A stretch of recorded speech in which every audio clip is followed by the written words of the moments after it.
Hello everyone, welcome back to Ansarkari. In today's session, we'll be continuing with the newspaper articles of 29th of May. And the major topics that we'll be discussing will be on the various indexes that are issued by the World Bank. Then further, the infrastructural issues that are related with the climatic changes that are happening, especially in the northeast of India.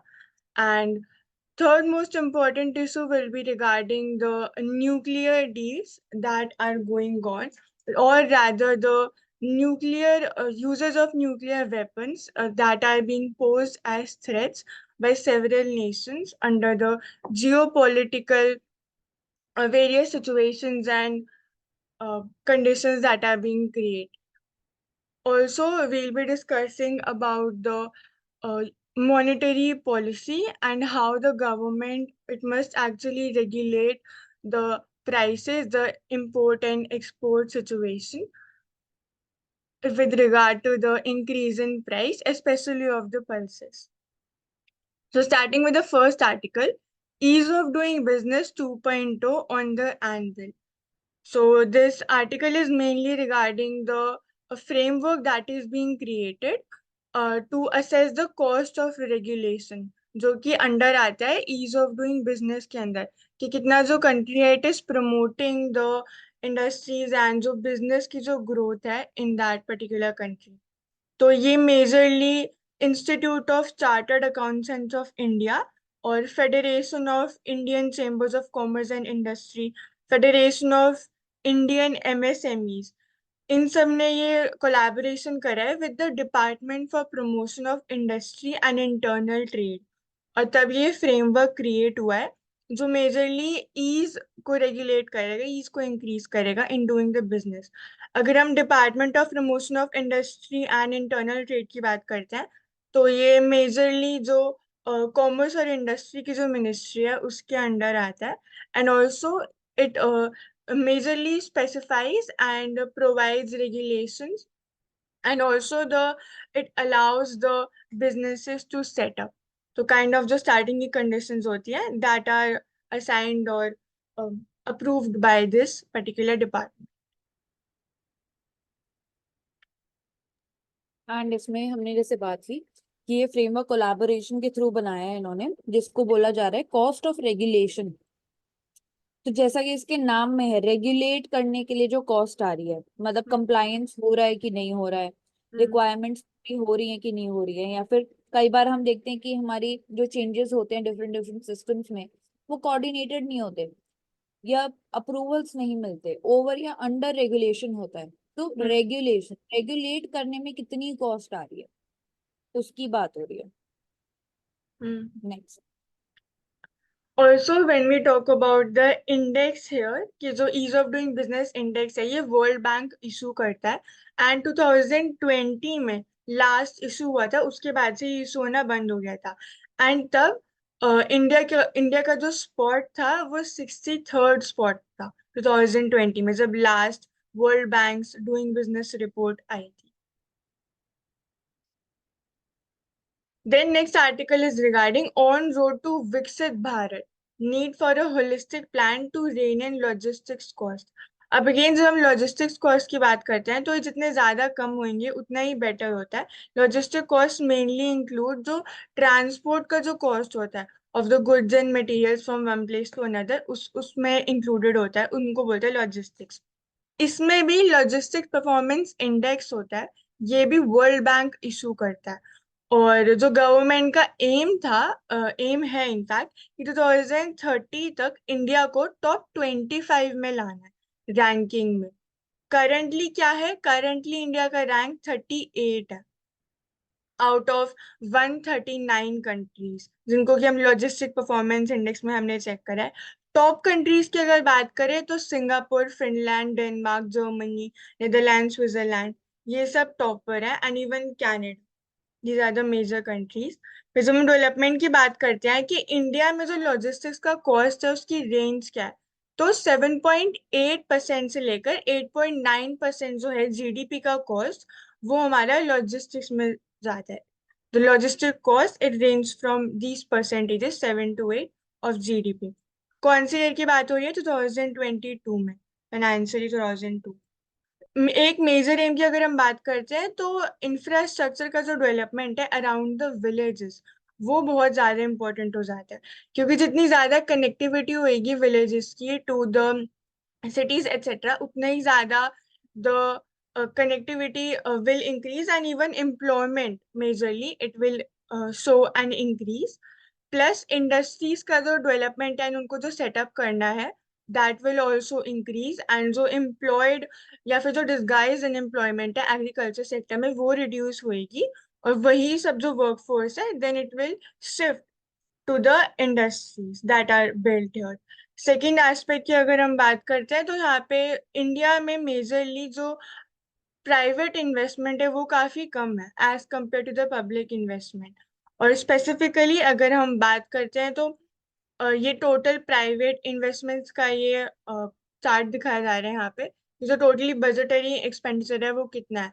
तो rupees crore में 9,60,000 के nearly crore है ये, और इसमें से 2,13,000 crore that is done by the private investment in last 10 years, तो इसको भी वी कैन इंक्रीज। एंड इसके अलावा जैसे यहाँ पे मेंशन किया जा रहा है कि जो पोर्ट्स है उसमें भी वर्ल्ड के टॉप 10 में बाय 2047 एटलीस्ट 2 इंडियन पोर्ट्स तो आने चाहिए उस लिस्ट में। तो पोर्ट्स की कनेक्टिविटी भी इंपॉर्टेंट हो जाती है। तो इंडिया के अंदर भारतमाला परियोजना रोड्स के लिए, and then via ocean connectivity के लिए सागरमाला।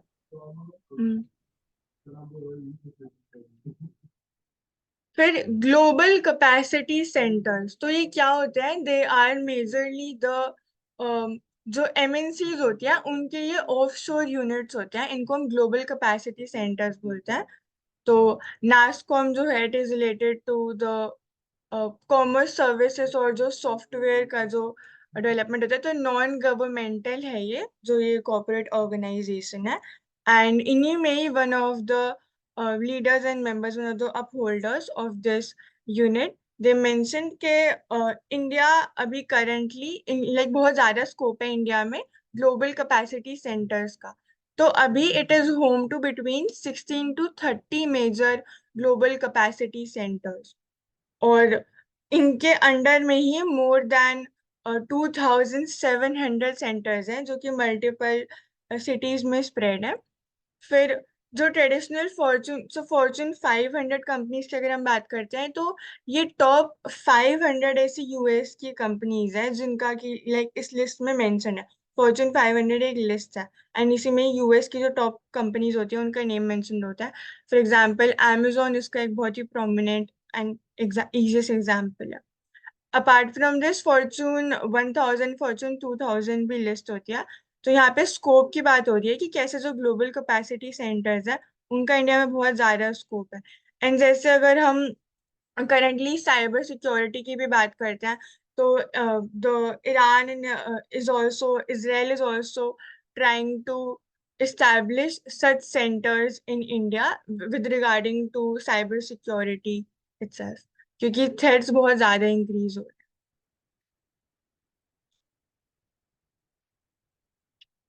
आरबीआई unveils a प्रवाह portal app for government securities transactions launch. तो अभी करंटली जो रिजर्व बैंक ऑफ इंडिया है उन्होंने 3 मेजर इनिशिएटिव्स लॉन्च करे हैं। सबसे पहला है प्रवाह पोर्टल, और दूसरा एक रिटेल डायरेक्ट मोबाइल एप्लीकेशन, और एक फिनटेक रिपोजिटरी। तो ये प्रवाह पोर्टल मेजरली क्या करेगा, ये कन्वीनियंस को और ज्यादा इन्हांस करेगा, ताकि जो इंडिविजुअल है वो ऑनलाइन अप्लाई कर सकता है for the various regulatory approvals in seamless manner. तो उसमें क्या हो सकता है, जो रिटेल इन्वेस्टर्स हैं वो बाय कर सकते हैं गवर्नमेंट सिक्योरिटीज को in the primary auctions, as well as buy and sell the government securities in the secondary market.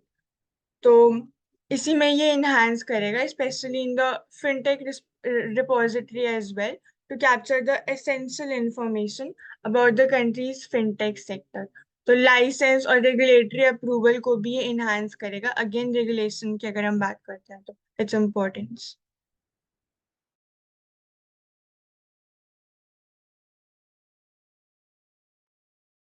तो अगर हम बात करते हैं गवर्नमेंट सिक्योरिटीज को इशू कैसे किया जाता है, तो बेसिकली ऑक्शंस के थ्रू, जो कि आरबीआई कंडक्ट करता है, वहां से इशू किया जाता है। कहाँ पे ऑक्शंस किए जाते हैं? जो इलेक्ट्रॉनिक प्लेटफॉर्म है, जिसको ई क्यूबेर बोलते हैं, core banking solution platform RBI की, उसके थ्रू होता है।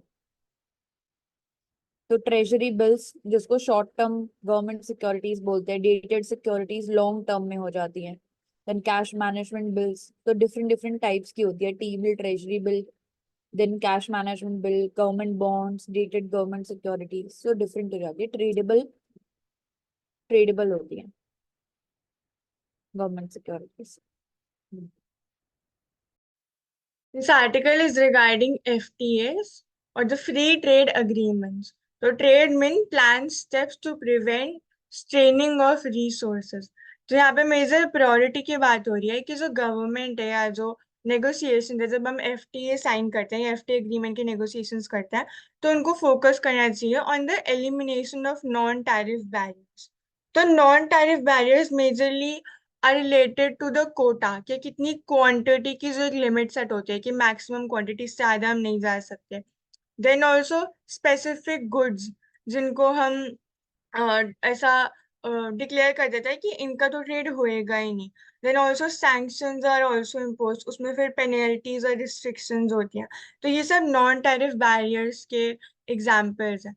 तो यहाँ पे सर्विस सेक्टर में बहुत ज्यादा इंडिया को ग्रोथ हो सकती है in regard to the, rather than negotiating tariff, जो ऑफन इंडिया को इतना बेनिफिशियल नहीं प्रूव होता। तो इम्पोर्टेंट अगर हम बात करते हैं तो again standard of operating procedures, इन सबको डिफाइन करना फ्री ट्रेड अग्रीमेंट के अंडर ही। और अगर हम एफटीएस की बात करते हैं कि करेंटली तो नेगोशिएशंस जो चल रही हैं वो यूके और यूरोपियन यूनियन के साथ चल रही है।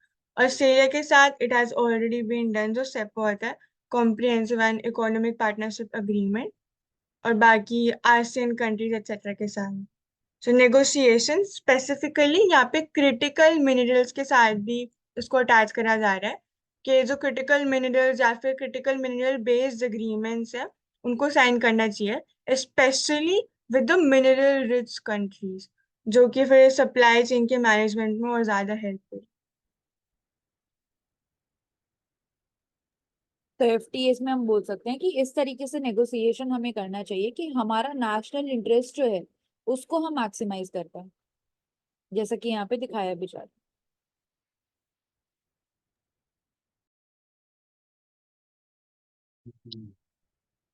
City specific management plans should prioritize green spaces and water bodies and target all heat generations. तो अगेन जैसे हम वाटर की बात करते हैं, वाटर कूलर्स की बात करते हैं, हाइड्रेशन की हम बात करते हैं, ग्रीन स्पेसेस होने चाहिए, ट्रीज एक्सेट्रा अराउंड अस। यहाँ पे इस आर्टिकल में main two important terms are mention. The first is the urban heat island effect and second is the heat action plan, कि कैसे ये हीट एक्शन प्लान बहुत ज्यादा इंपॉर्टेंट हो जाता है जो अर्बन हीट आइलैंड इफेक्ट है उसको मिटिगेट करने के लिए या फिर इवन उसको कर्ब करने के लिए। तो अभी जो रिसेंटली पब्लिश्ड एक रिपोर्ट है उसमें बताया जा रहा है कि जो राइजिंग टेम्परेचर्स हैं वो सोल कंट्रीब्यूटिंग फैक्टर नहीं है to the heat stress that is being experience. और भी ज्यादा ऐसे कॉम्बिनेशन है, जैसे कि air temperature, land surface temperature, और जो रिलेटिव ह्यूमिडिटी है, जो बहुत ज्यादा इंक्रीज कर रही है इस कॉन्सेंट्रेशन को, हीट के कॉन्सेंट्रेशन को। तो when we talk about the urban heat island effect, तो ये ट्रैपिंग होती है हीट की, जब डेंस कंसंट्रेशन होती है बिल्डिंग्स की, पेव्ड रोड्स, और जो अदर सरफेसेस हैं जो ऐसे कंक्रीट मटेरियल से बनते हैं, जैसे कि ग्लास, स्टील एक्सेट्रा, इस सब से जो सिटी का ओवरऑल टेम्परेचर है इतनी डेंस कंसंट्रेशन से वो बहुत ज्यादा इंक्रीज हो जाता है। बिकॉज अगेन जो ग्लास जैसे सरफेसेस होते हैं वो हीट को ट्रैप करने में भी काम करते हैं, एंड इतनी ज्यादा विंड एक्सेट्रा हेल्प नहीं कर पाती उस हीट को और हर जगह फैलाने के लिए। तो अर्बन हीट आइलैंड इफेक्ट इसी को बोलते हैं। एंड जो क्लाइमेटिक जोन्स है वो भी इतनी इजीली फिर कूल नहीं हो पाते, क्योंकि जो प्रोलॉन्ग्ड टेम्परेचर इंक्रीज है उसकी वजह से। तो specifically when we talk about the heat action plan, तो एनडीएमए के साथ 20 स्टेट्स ने काम करा है, नेशनल डिजास्टर मैनेजमेंट एजेंसी। तो इसमें हीट एक्शन प्लान को डेवलप करने की बात कर रही है, but again lack of funding है, ग्रैन्युलैरिटी नहीं है और सस्टेनेबल विजन नहीं है ट्रांसफॉर्मेशन का। इसी वजह से ये जो सिटी स्पेसिफिक मैनेजमेंट प्लान है ये एग्जीक्यूट नहीं हो पा रहे प्रॉपरली। और अगर हम कुछ एग्जाम्पल्स की देखते हैं कि ग्रीन स्पेसेस और इन सबको हम कैसे प्रमोट कर सकते हैं, तो अहमदाबाद स्कूल रूफ्स प्रोग्राम, जिसमें कि ये एक अफोर्डेबल सोल्यूशन है अर्बन हीट आइलैंड इफेक्ट को ही प्रिवेंट करने के लिए। और फिर इमरजेंसी स्टेप्स जो हम ले सकते हैं, and rest we have already discuss कि कैसे heat camps etcetera they are like the last effort कि व्हेन दिस हैपेंस उसके बाद how can we minimise its effects. And previously in newspaper also we discussed about the heat waves, that how their frequency is increasing and their speed is decreasing, जिसकी वजह से they are lasting 4 to 5 days longer in these urban cities, जिसका major reason था jet streams का role. Hmm. That is also important. जैसा यहाँ पे दिखाया जा रहा है over 10 days long hmm. severe heat waves in India, तो jet stream का role important हो जाता है. And also when we talk about heat waves, तो जैसे कि World Health Organization and IMD में जो क्राइटेरिया है कि कैसे हम डिक्लेयर करते हैं कि हीट वेव कब होती है, तो उसमें प्लेन्स में इट इज 40 डिग्री से अबव का temperature, and in the hilly areas it is 30 degrees. तो इसके according it is decided, and also other criteria is also based के अगर for like consecutive 5 to 7 days अगर जो टेम्परेचर है वो नॉर्मल जो एवरेज है उससे 4 to 5 डिग्रीज अबव है, परसिस्टेंट है for several days, then also we can declare heat wave. तो these are several criterias based on temperature and deviation कितना हो रहा है प्रोलॉन्ग टाइम में। Rise of the party women. So their participation at polling booths and as campaign workers is forcing a large reckoning. तो again यहाँ पे women participation की बात हो रही है, तो सस्टेनेबल डेवलपमेंट गोल की जो हम बात करते हैं उसमें भी gender is one of the goals and gender equality. तो विमेन की participation even as an electorate increase हो रही है, and also as the representative it is increasing, especially at the third tier or at the local government level after the 73rd amendment, जिसमें के 33% of a reservation it was set. Plus we also talk about the women reservation bill that recently came up. उसमें भी there was 33 reservation that is being created at the legislature level in India. And when we talk about the electorate में कैसे representation increase हो रही है, तो recently in Bihar जो voter turnout है वो विमेन का ज्यादा है देन मेन। अब इसमें अगेन एक एस्पेक्ट ये भी आ सकता है कि because men majorly like one way to look at it is कि मेन मेजरली दे वर्क, तो उसके बेसिस पे specially in the informal sectors, तो एक दिन की वेज भी they can not afford to lose, इसलिए maybe the voter turnout was less. Now specifically talking about some examples, तो And I water के also say one of the reason can be that women are now more aware. जैसे कि यहाँ पे starting line में दिखाया जा रहा है कि ये दरवाजे तक सीमित हैं और मैं किचन तक जाती हूँ। मतलब अगर कोई मेल आ रहा है अवेयरनेस फैलाने के लिए भी, तो वो आपको दरवाजे पे आके बता के चले जाते हैं, बट अगर जब विमेन टू विमेन कनेक्शन होता है तो आपकी अवेयरनेस ज्यादा बढ़ती है एंड ज्यादा कनेक्ट बन पाता है। तो डोर टू डोर स्ट्रैटेजी भी जो है बूथ मैनेजर्स की, तो वुमेन टू वुमेन रोल भी इम्पोर्टेंट रोल प्ले करता है, जिसकी वजह से वुमेन वोट का टर्नआउट भी ज्यादा हुआ है। तो अवेयरनेस ओवरऑल जो है वो भी बोल सकते हैं कि हम वो ज्यादा हुई है।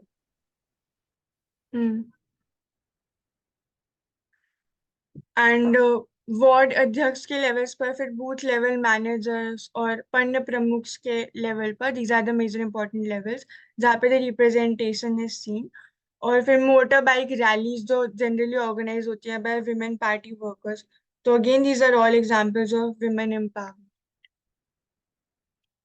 इसके अलावा जैसे यहाँ पे दिखाया जा रहा है कि एक्टिव पार्टिसिपेशन होता है विमेन का, जिसमें रैलीज को कंडक्ट करती हैं वो। इसके अलावा मोबिलाइज करती है विमेन को from range of social group such as self help groups के द्वारा। आंगनवाड़ी वर्कर्स जो कि पार्टीज में एक्टिवली बेसिकली पार्टिसिपेट करती हैं।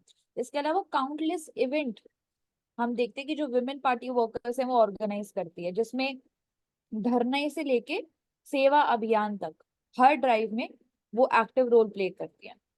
तो ये भी एक इम्पोर्टेंट हो जाता है फीचर। Hmm.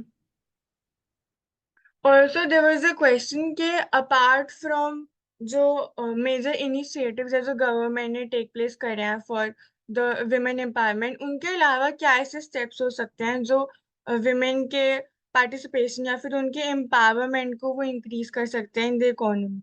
तो one major factor can be a care economy, because generally the time etc that is spent in managing the household वो इकोनॉमी में काउंट नहीं होता है, सारी नॉन इकोनॉमिक एक्टिविटीज होती हैं जो इंसान सिर्फ अपने लाइक पर्सनल उसके लिए करता है for the pleasures and not for a पे। तो दैट पार्ट जो कि कोई और काम करेगा that can be included in the economy.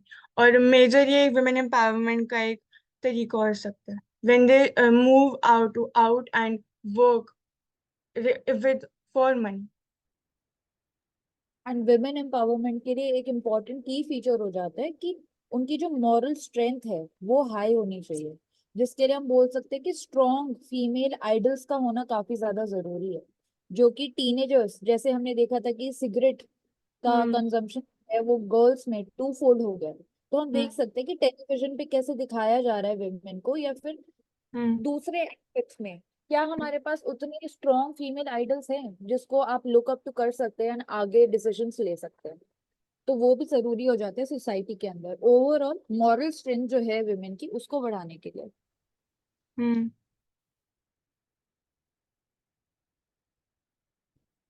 Why an accused in jail can contest but cannot vote in an election? तो यहाँ पे मेजर टू पार्ट्स की बात हो रही है कि जो इलेक्शंस होते हैं उनसे जो प्रिजनर्स हैं वो कैसे रिलेट कर सकते हैं, कैन दे बी इलेक्टेड या फिर कैन दे इवन वोट? तो यहाँ पे कुछ इंपॉर्टेंट जजमेंट्स की बात हो रही है जैसे कि इंदिरा गांधी वर्सेस राज नारायण। इसमें एससी ने हेल्ड करा था कि neither the right to elect nor the right to be elected enjoys the same status। कैसा same status? As the basic structure of constitution. जैसे हम फ्री और फेयर इलेक्शंस की बात करते हैं तो वो पार्ट है, but right to be elected and right to elect ये इम्पोर्टेंट लाइक ऐसे स्टेटस नहीं है जो कि मिलने ही चाहिए इन केस ऑफ प्रिजनर्स। फिर सेकंड जजमेंट आ जाता है Kuldip Nayar versus Union of India का। तो इसमें राइट टू वोट को pure and simple a statutory right दिया गया कि जो वोटिंग है वो एक फंडामेंटल राइट नहीं है और उसको हम डिनाई कर सकते हैं। कंटिन्यूइंग दिस, जो Ankul Chandra Pradhan versus Union of India case है उसमें भी यही रीअफर्म करा था कि right to vote is statutory right and could be subject to statutory limitations. के एक इंसान जो प्रिजन में है बिकॉज ऑफ देयर कंडक्ट वो एक equal freedom of movement speech and expression claim नहीं कर सकता, इसी वजह से they can not vote. And when we talk about के इलेक्ट हो सकते हैं या नहीं, तो अगर हम आरपीए की बात करते हैं representation of people act 1951 which is majorly for the elections itself, तो जो डिस्क्वालिफिकेशन है वो अप्लाई होती है from the date of conviction और वो कंटिन्यू करती है to 6 years after the end of the sentence. लेकिन यहाँ पर जो इलेक्शन कमीशन ऑफ इंडिया है वो उनके पास ये पावर होती है कि वो इस पीरियड को रिड्यूस कर सकते हैं जो डिस्क्वालिफिकेशन का पीरियड है। तो again accused in jail they can contest but they can not vote. These are the major points in this article. इसके अलावा सुप्रीम कोर्ट ने यहाँ पे ये भी हाईलाइट किया कि जो कन्विक्शन है, कन्विक्शन रेट स्लो चल रहा है, मतलब बैकलॉग चल रही है, जिसमें आपको बेसिकली देखा तो जा रहा है कि शायद आपने ये क्राइम किया है बट आपको कन्विक्ट नहीं किया जा रहा। एंड जब तक आपको कन्विक्ट नहीं किया जाएगा किसी सर्टेन ऑफेंस के लिए, तो बेसिकली जो डिस्क्वालिफिकेशन है वो आपके ऊपर अप्लाई नहीं होगी। डिस्क्वालिफिकेशन तभी अप्लाई होगी जब आप बेसिकली किसी क्राइम के लिए कन्विक्टेड हो। एंड वो 6 साल तक, जब तक आपका जिस टाइम पे आपका सेंटेंस एंड होगा उसके भी 6 साल आगे तक डिस्क्वालिफिकेशन अप्लाई होती है। तो ये रोल भी सुप्रीम कोर्ट ने प्ले किया कि उन्होंने हाईलाइट किया कि जो हमारा बैकलॉग चल रहा है इसको हमें जल्दी जल्दी आगे करना चाहिए, ताकि कन्विक्शन रेट जो है इन ऑफेंसेस के लिए उनको हम बेसिकली आइडेंटिफाई कर पाए कि कौन कौन कन्विक्टेड है। Hmm. The Constitution, a surprise entrant in Paul battlefield. तो यहाँ पे there was a claim that was made by Bharatiya Janata party, थोड़ा सा politically inclined भी है ये आर्टिकल। तो इसमें Bharatiya Janata party they made the claim कि they might change the constitution a bit। तो इसकी वजह से जो चक्की पट है ये नेबरहुड है आगरा का इन उत्तर प्रदेश। तो यहाँ पर कुछ ऐसे सेवरल ग्रुप्स है जो कि एससी कम्युनिटी से बिलोंग करते हैं। तो वहां पे they highlighted the essential role of B R Ambedkar in drafting the Constitution of India. तो वहां पे दे वर मेंशनिंग के दे फियर मोर कि कैसे जो कॉन्स्टिट्यूशन है इसको चेंज कर दिया जाएगा, and also the Hindutva versus the non Hindus, जो कि अभी मेजर पॉलिसी है जो कि हाईलाइट हो रही है, और the major ideology that is being highlighted by the Bharatiya Janata party. तो they are against it and they don't want it, क्योंकि उससे उनका कुछ फायदा नहीं हो रहा। Rather, on the other hand, when they talk about changing the constitution, then they fear कि reservation जो है जो currently अभी I agree. I agree. As per article, you are saying कि भारतीय जनता पार्टी की पॉलिसी है हिंदू और मुस्लिम, but do you really think it is the policy? yes sir. You really think it is the policy? No sir, ideology we can say perhaps. Ideology. It is the ideology of Bharatiya Janata Party when you are speaking as a political leader of other political party. So you can say that it is an ideology of Bharatiya Janata Party. But you are also a leader of other party. Are you a leader? That's what I'm asking. No sir. Are you a leader of Congress? No sir. You are a कार्यकर्ता of Aam Aadmi Party? No sir. How you can say इतना जोश में और इतने बड़े आराम से कि it is the policy of Bharatiya Janata Party to divide and all that? That means you belong to Samajwadi Party. No sir, sir, I corrected the word there and then कि ideology है, not policy. I said it by mistake sir. I'll No, be it is clear. not even ideology. It is not even ideology. No major political party which is constitutionally recognized, which is following all the norms, and you can say openly that it is. You have to prove it. Otherwise, Yes. how it is allowed? How it is having government in so many, and how it is representing people? Indirectly, you are saying that the people who are supporting it, they believe in that. So we have to keep in mind these ideas. Please continue. Yes, sir. Thank you, sir. So further, when we talk about this reservation, so 103rd Amendment to the Constitution, it mandated कि 10% reservation होएगा for the economically weaker sections among the unreserved categories. तो मिनेर्वा Mills case में भी चंद्रचूड़ जी ने highlight करा था कि the constitution it provides us the obligation of securing to the people liberty of thought expression belief faith and worship and other important बात की जब हम बात करते हैं of this Minerva Mills case, तो 1980 में it happened, and it also talks about the harmonious balance that exists between the fundamental rights and the DPSPs.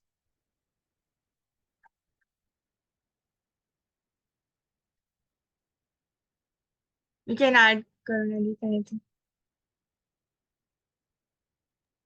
We can move forward, Prerna. So next article is regarding the nuclear debate.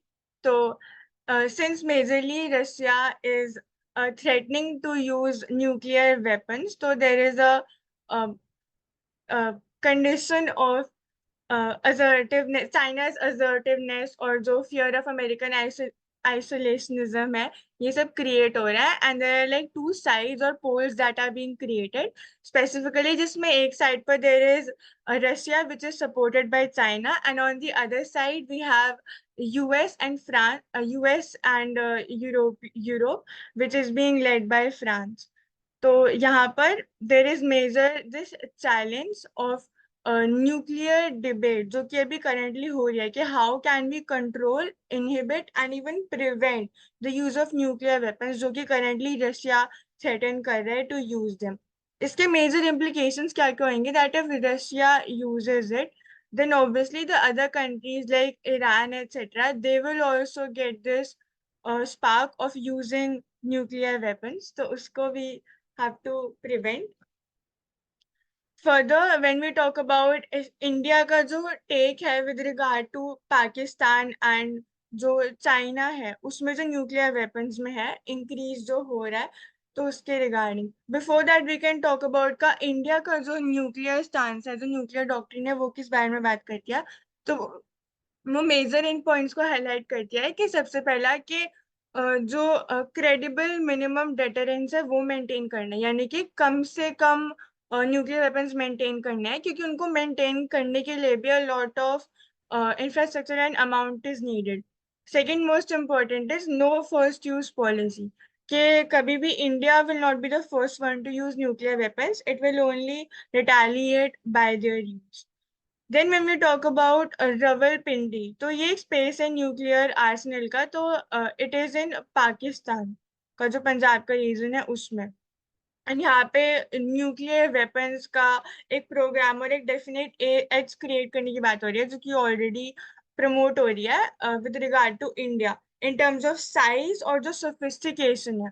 Again because Pakistan के पास बहुत ज्यादा nuclear weapons है as compare to India, because again India follows the credible minimum deterrence. Also यहाँ पे India और US की जो सिविल न्यूक्लियर डील हुई थी 2005 और 8 के बीच में, जहां पर जो सैंक्शंस इम्पोज करे थे आफ्टर 1998 का जो पोखरण 2 का टेस्ट हुआ था, उसके बाद जो सैंक्शंस इम्पोज करे गए थे इंडिया के ऊपर, उनको फिर रिमूव कर दिया गया था वाया दिस। तो अभी peaceful situation is there, but again there are situations of fear, etc., since even China, it is on track to have the arsenal of 1000 nuclear weapons by 2030 और 1500 by 2035।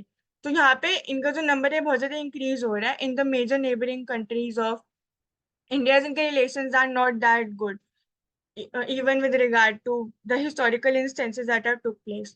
तो further way forward में article क्या suggest कर रहा है कि there is a need to modernize India's atomic arsenal and doctrine।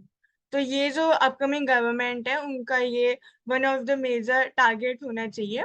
और सिर्फ जो टेक्नोलॉजी डेमोन्स्ट्रेटर्स है एंड सिंबॉलिक कैपेबिलिटीज है, they should not only dominate, rather और ज्यादा पर्पसफुल प्रोग्राम्स क्रिएट करने चाहिए to build nuclear and missile capabilities. This was the major gist of this article. The next article is again regarding the India's monetary policy. It should be determined by domestic environment, particularly growth, inflation dynamics, and not international policy cycle. So here, this article mainly talks about कि जो RBI है, whether it creates its policies with regard to the जो production और जो domestic environment है country का उसके according, या फिर with the US Federal Reserve. तो here a major inclination is seen कि थोड़ा सा मतलब इन्फ्लुएंस है with regard to the international policy, but majorly the dynamics they should depend on the country's growth inflation dynamics, especially when we talk regarding जो pulses के जो prices है with regard to that as well, since जो inflation है food inflation that is nearly 8%, तो retail inflation has touched 6.07% in February, with both food and core inflation inching upwards. तो इस वजह से more regulation is needed and also data और ज्यादा tracking, better tracking is needed, since जो pulses था उनका production earlier it was low, इसलिए imports increase कर दिए थे। Then further when the pulses के जो production है in India they went high, तो import जो tariffs हैं वो लगा दिए गए थे। Further जो change हुआ due to the climatic changes, तो जो pulses का production है it declined a lot, तो उसकी वजह से again imports were the other solution। तो वहां पर भी एक कंज्यूमर बायस वाला सिचुएशन शो हो रहा था इन द गवर्नमेंट पॉलिसीज। तो here the government they must manage the MSPs etc all together, so as to even consider the farmers in their policies.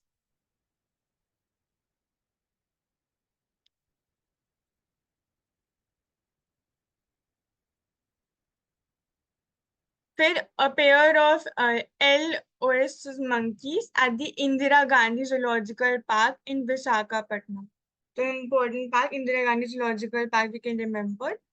And ये जो monkeys हैं, they were rescued from animal traffickers in Uganda. तो Uganda से they were bought. तो Indira Gandhi Zoological Park, it is in Visakhapatnam. And IUCN status इनका vulnerable है। इसके अलावा DRC के नेटिव है, मतलब डेमोक्रेटिक रिपब्लिक ऑफ कॉन्गो। इसके अलावा रवांडा और युगांडा में, मतलब अफ्रीका में बेसिकली नेटिव पाए जाते हैं। इनको माउंटेन मंकी या फॉरेस्ट मंकी भी बोला जाता है। हम बोल सकते हैं सेंट्रल अफ्रीका वाला जो पार्ट है उसके नेटिव है, ज्यादातर वहां पे मिलते हैं। Yes. फिर measuring India's growing urban heat stress, तो यहाँ पे हीट स्ट्रेस की हम बात करते हैं, तो हीट स्ट्रेस में हाई टेम्परेचर भी कैप्चर होता है और जो ह्यूमिडिटी लेवल्स है वो भी कैप्चर होते हैं इन 1 मेट्रिक। तो ये बहुत ज्यादा ग्रो कर गया significantly in May, in this month as compare to May 2023। May 2024 में बहुत ज्यादा ये इंक्रीज हुआ है, तो 1 ईयर में काफी गैप आया है। And 10 major cities of India 65 million plus population जिनमें है, तो उनमें देखा है more than 100 hours of heat stress, यानी कि हाई टेम्परेचर और ह्यूमिडिटी लेवल्स। मेजर कौन कौन से ऐसी सिटीज हैं, तो कोस्टल की अगर बात करते हैं तो विशाखापट्टनम, चेन्नई, विजयवाड़ा, भुवनेश्वर और पुडुचेरी। और बाकी when we talk about तो वडोदरा, अहमदाबाद, सूरत, वाराणसी, प्रयागराज, इन सब में they are the highest. So these are just examples and the various steps that we can take to prevent them. Again, climatic changes, planting more trees, green infrastructure को ज़्यादा create करना, concrete etc. which is being used, तो वो भी ऐसा होना चाहिए which can prevent these heat stresses. तो यहाँ पे 2 फैक्टर्स इंपॉर्टेंट है, एक तो हाई टेम्परेचर, इसके अलावा हाई ह्यूमिडिटी लेवल। एंड जो वेदर फोरकास्ट है उसमें हम कौन से टाइप की ह्यूमिडिटी लेवल को कंसिडर करते हैं, एब्सोल्यूट, रिलेटिव, किसको करते हैं? तो रिलेटिव ह्यूमिडिटी जो लेवल है उसको हम वेदर फोरकास्ट में यूज करते हैं ह्यूमिडिटी लेवल बताने के लिए। ह्यूमिडिटी लेवल मतलब वाटर वेपर कितना प्रेजेंट है हमारे एटमॉस्फेयर में। अब ह्यूमिडिटी ज्यादा है तो वाटर वेपर का अमाउंट ज्यादा होगा, जिसकी वजह से वाटर वेपर्स जो है वो ज्यादा हीट बेसिकली एब्जॉर्ब कर लेंगे, एंड उसी की वजह से अर्बन आइलैंड हीट इफेक्ट भी हमको दिखता है। जो हीट डोम इफेक्ट है वो भी हमें देखने को मिलता है। तो ये कुछ कीवर्ड्स हो जाते हैं। Yes. So next article is regarding India's eyes that are boosting local manufacturing of displays. So again, manufacturing sector which has a huge potential in India.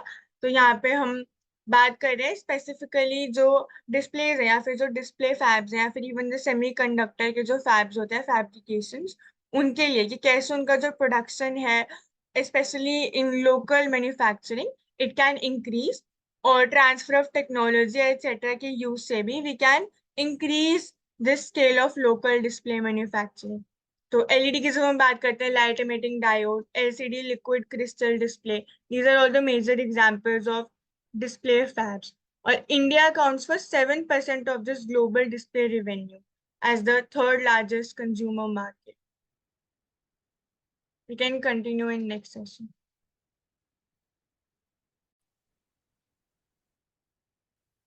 So one important scheme that is also mentioned for this boosting local manufacturing of displays, तो इसमें specs है, which is scheme for promotion of manufacturing of electronic components and semiconductors. तो as we see कि India में बहुत ज्यादा imports होता है electronics का, and majorly they are from China itself, and almost जो भी top का percentage है imports का 50-60%, that is related to electronics itself. तो यानी कि there can be more increase in India. और कैसे हो सकता है? This scheme, that is scheme for promotion of manufacturing of electronic components and semiconductors, spec scheme, plus PLI और DLI which is production link incentives और design link incentives, इनका हम use कर सकते हैं। और एक इंडिया सेमीकंडक्टर मिशन भी है, उसके अंडर भी सेंटर ऑलरेडी ऑफर करता है PLI for both semiconductor and display fabs. तो all these steps can be taken, or a granular approach of incentivizing it can be used for the electronic components. तो granular incentivising से हम देख सकते हैं मतलब कि जो डिफरेंट कंपोनेंट है उसके लिए डिफरेंट इंसेंटिव्स। ग्रैन्युलर मतलब हर एक अलग अलग इलेक्ट्रॉनिक कंपोनेंट। Any minute, एकदम basic. तो question of Palestine UN membership, यहाँ पे UN सिक्योरिटी काउंसिल में द व्हाट इज बेसिकली जो UN मेंबरशिप है उसके लिए पैलेस्टीन हैज बीन अप्लाइंग। तो 2011 में भी पैलेस्टीन ने अप्लाई करा था, but then of course it was opposed by the veto bearing US in the UNSC। और तब से ही Palestine it enjoys only non member observer status. तो यहाँ पर mainly the reason that this is being done is because the UN it requires membership seekers to be peace-loving states and also to be able and willing in its judgment. Plus जैसे territorial और autonomy का जो issue है कि Palestine state है, कैसे उसको recognise करते हैं, तो that issue is also included here. And also one argument regarding this is the inclusion of Taiwan or Kosovo, जो again they can also then appeal in UN for membership. But again, जैसे Taiwan में भी autonomy के claims etc. they are a dispute matter, इस वजह से an issue can be created. So this is also one of the major reasons, apart from the non-peace state that is currently present in Palestine. P5 members की बात करते हैं तो permanent 5 members हैं UN के, which are US, UK, Russia, China और France, which are the major 5 permanent countries. तो recommendation चाहिए होती है without the express opposition of any P5 before the UNGA accepts the admission request. उसके बाद फिर UNSC में the voting etc. it takes place. India के तो अप्रोच यूएन वो रिकमेंडेशन देता है एंड उसके रिकमेंडेशन के ऊपर फिर वोटिंग होती है यूएनजीए के अंदर, जहाँ पे इम्पोर्टेंट है कि 2/3 मेजोरिटी हमको चाहिए होती है। एंड इस आर्टिकल में बात करें तो मेन हो जाता है कि इंडिया का क्या अप्रोच है। तो इंडिया ने हमेशा 2 स्टेट सोल्यूशन को प्रमोट किया है, जिसमें इजराइल और पैलेस्टीन 2 स्टेट्स हैं, तो वो सोल्यूशन होना चाहिए। एंड पूरा ये जो मैटर है पैलेस्टीन की यूएन मेंबरशिप के ऊपर, ये क्यों क्वेश्चन उठाता है? तो ये क्वेश्चन ना रिकॉर्ड नहीं कर रहे थे? अच्छा कर रहे हैं। तो ये क्वेश्चन इसलिए उठाता है क्योंकि पैलेस्टीन को जब पूरी मेंबरशिप मिल जाएगी तो उसके बाद जो बाकी कन्फ्लिक्टिंग नेशंस हैं उनका क्या होगा? जैसे ताइवान और चाइना, तो ताइवान को भी मिल गई तो पूरी फुल मेंबरशिप यूएन की, तो चाइना कैसे उसके साथ डील करेगा? या कोसोवो को मिल गई तो कोसोवो जिसका सर्बिया के साथ कॉन्फ्लिक्ट चलता रहता है, तो ये आगे बढ़ने के लिए इम्पोर्टेंट हो जाता है। क्योंकि इसीलिए जो कंट्रीज एब्सटेन कर रही है या फिर इसको बोल सकते हैं कि इसके अगेंस्ट है, उसमें ये रीजन भी हो सकता है क्योंकि उनकी जो कॉन्फ्लिक्टिंग नेशंस है अगर आगे जाके उनको भी फुल मेंबरशिप मिल गई तो वो कैसे उसके साथ डील करेंगे। तो कोसोवो की बात करते हैं, ये डिफरेंट है जो हमने अभी तक देखा नहीं है। सर्बिया के साथ इसका कॉन्फ्लिक्ट चलता है। सर्बिया एंड कोसोवो दोनों ही लैंड लॉक, तो ये ओवरऑल इम्पोर्टेंट है इसके अंदर। We can move forward. How criminals based in Southeast Asia are trapping Indians online. So this article is regarding the cyber crimes that are taking place, especially in the countries of Myanmar, Laos और Cambodia. तो ये major ऐसे Asian countries है, यहाँ पे बहुत ज्यादा cyber crimes हो रहे हैं एंड ट्रेडिंग रिलेटेड स्कैम्स हो रहे हैं, डिजिटल अरेस्ट हो रहे हैं, इन्वेस्टमेंट स्कैम्स हो रहे हैं, फिर रोमांस और डेटिंग स्कैम जिसको हम हनी ट्रैप भी बोलते हैं, ऐसे केसेस भी यहाँ पे हमें शो हो रहे हैं। इम्पोर्टेंट अगर इंस्टीट्यूशंस की बात करते हैं तो Indian Cyber Crime Coordination Centre, फिर National Cyber Crime Reporting Portal, which is NCRP. These two, they become important.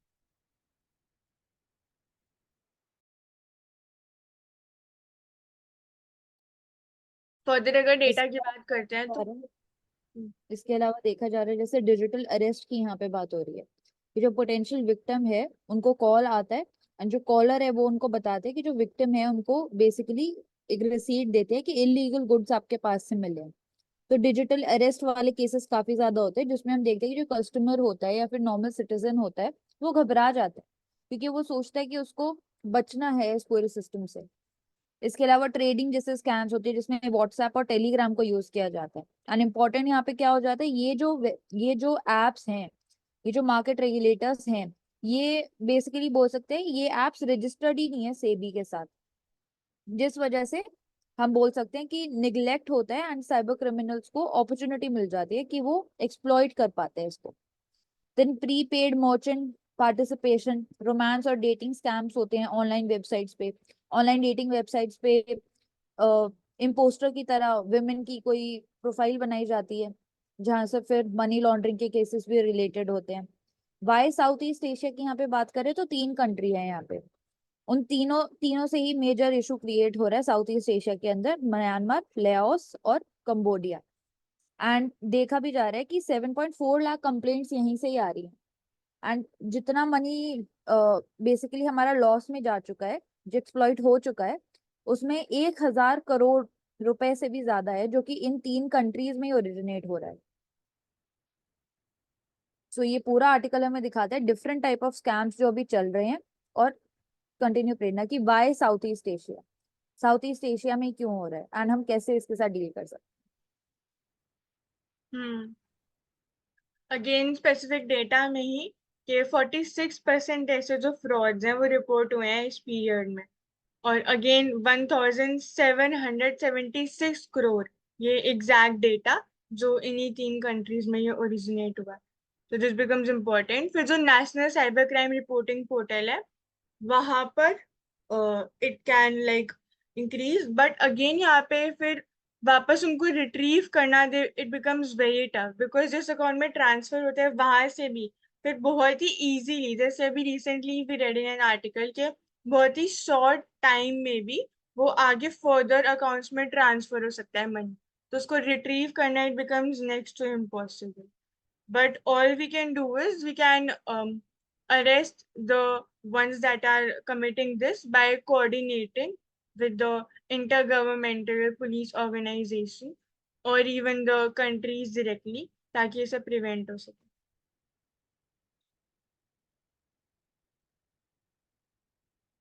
Next, on fire safety regulations in India. So since we have been seeing के fire related जो disasters and that are taking place, incidents that are taking place a lot, especially in the regions like northern India, जिनमें के Delhi, Gujarat, like these are major prominent examples जो भी recently 2 cases हुए हैं। गुजरात में राजकोट में there was a hospital, oh sorry, Rajkot में there was a gaming center and new Delhi में there was a hospital for the newborn baby care. तो वहां पर also there have been several deaths that took place. तो when we read regarding this, तो fire incidents में जो major responsibility होती है वो म्यूनिसिपैलिटीज की होती है टू चेक। फर्दर हम एनडीएमए की गाइडलाइंस की बात करते हैं which are also mention. These are the 2 major points.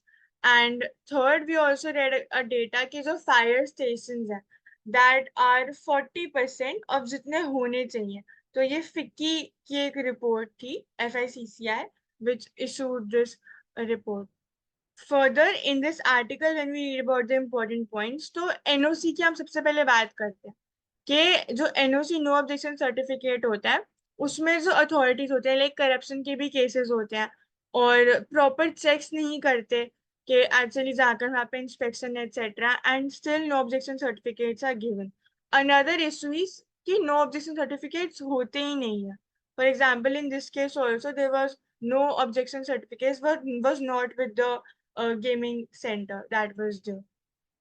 Then next when we talk about the fire officer's opinion, तो जो Gujarat comprehensive development control regulation है 2017 में, उन्होंने मैंडेटरी कर दिया कि जो चीफ फायर ऑफिसर है उनको ओपिनियन लेना, even for a temporary structure. तो इसीलिए ही इट बिकम्स इम्पोर्टेंट कि फायर ऑफिसर को ओपिनियन, फिर no objection certificate issue, that becomes important. और comprehensive development control regulations, fire NOCs और पीरियोडिक चेक्स, ये सब मैंडेटेड है under the Fire Safety Act. तो all these they become important.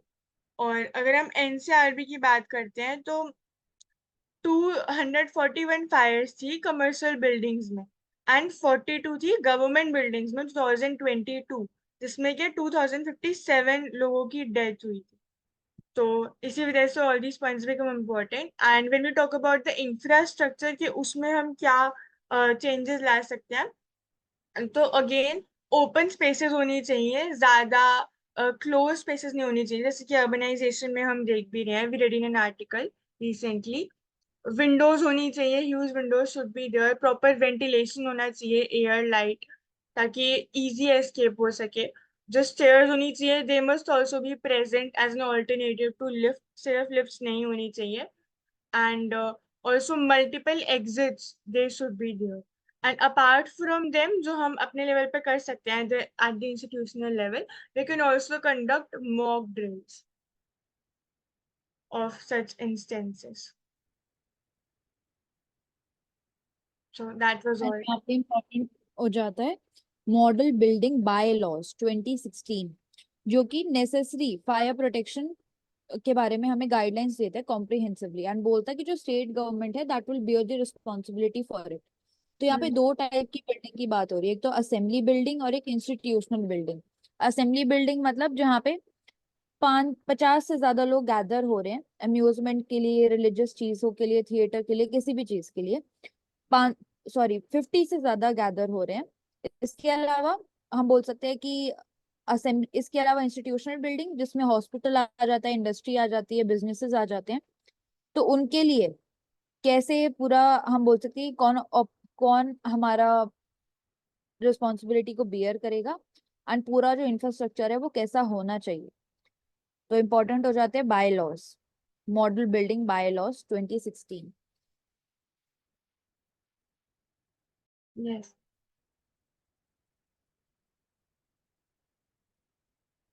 These are the last two articles. The first one is regarding the evacuation slides. तो evacuation slides are present in aircraft. तो ये क्या होती हैं, ये inflatable slides होती हैं जो जिससे कि जो पैसेंजर्स है वो सेफली एग्जिट कर सकते हैं the airplane during an emergency, because it is quick, और जब लैडर्स बुक करने का टाइम नहीं होता, इस वजह से भी। So they are generally packed and installed within a door or into an external fuselage compartment. वहाँ पे ये होते हैं। एंड डोर जो है वो मिड फ्लाइट नहीं ओपन कराया जा सकता due to the difference in air pressure inside the cabin and outside in the atmosphere. इस वजह से भी अब कंडीशन इसमें क्या रिक्वायर्ड है कि जब 6 फीट और उससे ज्यादा का डिस्टेंस होता है बिटवीन ग्राउंड और जो फ्लाइट एग्जिट डोर होता है, तभी इसको हम डिप्लॉय कर सकते हैं।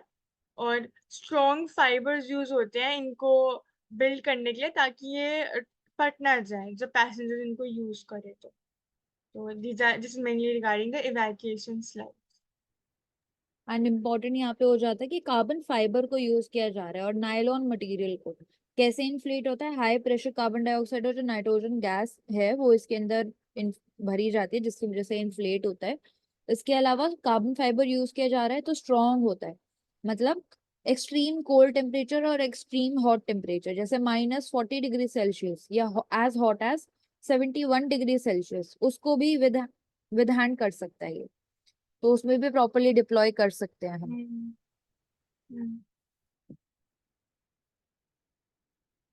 Then next article is regarding disaster management. तो उसमें डेंजर फ्रॉम लैंडस्लाइड्स की बात करता है। तो landslides again they are more quick and sudden as compare to landslip, जो कि बहुत ज्यादा ग्रेजुअल होता है। And process definition if you can add कर्नली ऑफ लैंडस्लाइड्स। लैंडस्लाइड बेसिकली बोल सकते हैं कि सडन नहीं होता है, धीरे धीरे हमारी जो सॉइल की कैपेसिटी है वो कम होती है एंड देन अपने साथ डेब्रिस को लेके वो ग्रेविटी की वजह से नीचे गिर जाता है। लैंड स्लिप होता है जो कि सडन होता है, एकदम से होता है एंड उसको हम बेसिकली बोल सकते हैं कि काउंटर नहीं कर पाते हैं या फिर डिटेक्ट नहीं कर पाते क्योंकि बहुत ज्यादा सडन होता है। तो लैंड स्लिप सडन होता है, लैंड स्लाइड जो है वो धीरे धीरे होता है, एब्रप्ट नहीं होता। अच्छा, एक बार प्लीज चेक कर लेना if because I read something else, maybe I am wrong. तो cyclone rain triggered landslides and किन इंस्टेंसेस दिखाई दे रहे हैं मेजरली नॉर्थ ईस्ट में। तो ये स्पॉटलाइट थ्रो करते हैं on the need of building resilience to multi hazard disaster. तो जो इंफ्रास्ट्रक्चर बिल्डिंग है जो हो भी रही है, तो that should be resilient to all these hazards, especially like landslides और अर्थक्वेक्स एक्सेट्रा, जो कि मॉनसून और रेनफॉल की वजह से they are induced. or about 13% of India's area, they spread over 15 states and 4 union territories. तो वो प्रोन है टू लैंडस्लाइड्स। तो इस वजह से जो इंफ्रास्ट्रक्चर है वो बहुत इंपॉर्टेंट हो जाता है। तो यहाँ पे it is related to Remal cyclone, जो कि वेस्ट बंगाल में आता है। साइक्लोन अगेन अगर हम कंडीशंस की बात करते हैं तो 27 डिग्री सेल्सियस से अबव का टेम्परेचर होना चाहिए और विंड shear लेस होना चाहिए एंड जो प्रेशर है low pressure is needed for the cyclone, for the development of cyclone. और साइक्लोन होता है वो सदर्न हेमिस्फीयर में क्लॉकवाइज डायरेक्शन में होता है और नॉर्दर्न में वो एंटी क्लॉकवाइज डायरेक्शन में होता है एंड जो विंड होती है वो ऊपर की तरफ ट्रांसफर करती है इन साइक्लोन्स। तो एंड लास्ट के माई सेल्फ, तो लैंड स्लिप जो होता है वो कॉन्टिन्यूस और स्लो होता है और जो लैंड स्लाइड होता है वो एब्रप्ट होता है। तो वाइस वर्सा जो एंड जो डायरेक्शन में डिफरेंस होता है हमारे साइक्लोन में नॉर्दर्न और साउदर्न हेमिस्फेयर में, वो कोरियोलिस फोर्स की वजह से होता है। एंड कोरियोलिस फोर्स अगर प्रेजेंट नहीं है जो कि इक्वेटर के ऊपर होता है तो वहां पे साइक्लोन्स नहीं बनते हैं, इसलिए ट्रॉपिक और एक्स्ट्रा ट्रॉपिकल रीजन्स में बनते हैं सिर्फ।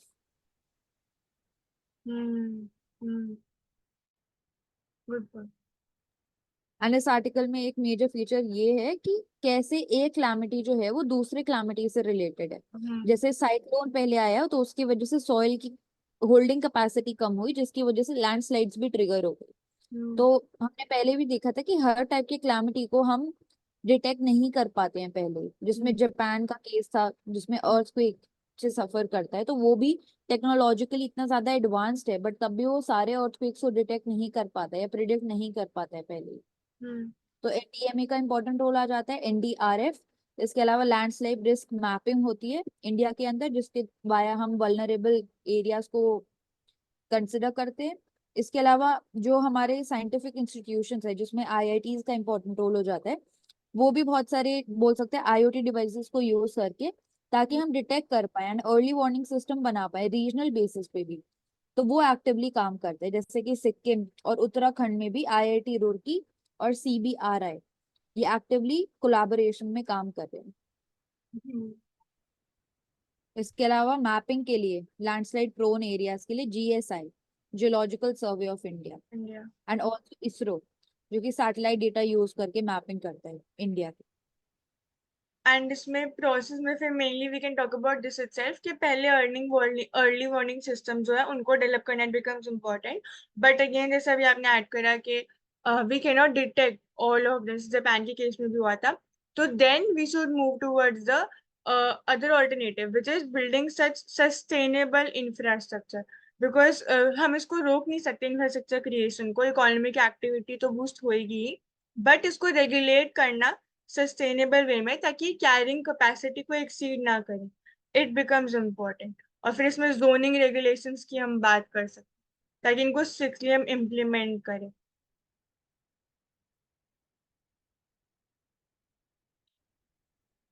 So that was all for today. We can end here. Thank you everyone for joining. We'll continue in the next session.